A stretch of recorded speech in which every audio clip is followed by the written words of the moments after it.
Gaur, helburu nagusi bati oratuta agertu nahi dugu Bilboko gizartearen aurrean. Lanean jarraitu behar dugu Bilbo pertsona guztien alde, eta auzo guztien alde eraikitzen jarraitzeko. Jarduera ekonomikoa, enplegua eta merkataritza hazten jarraitzeko. Etorkizuneko Bilboren alde lan egin behar dugu, ondorengo belaunaldien Bilboren alde. Eta gure balioekin egin behar dugu, hurbiltasunez, erantzukizunez, konpromisoz, EAJaren estiloan, Juan Mari Aburtoren estiloan, gure estiloagaz.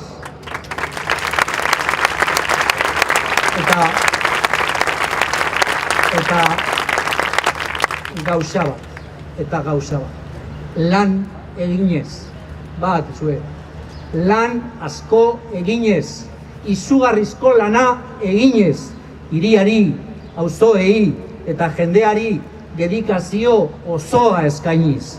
Lana, esfortzua eta dedikazioa urteko 365 egunetan, egun guztietan esfortzua eta lana horrezetarako gaude. Bilbo gero eta kohesionatuagoa eraikitzen jarraitzea. Pertsona guztientzako bizi kalitatea handia duena. Auzo guztietara zabaldutako kalitatezko zerbitzuez hornitutakoa. Eta inbertsioak egiteko eta enplegua sortzeko erakargarria.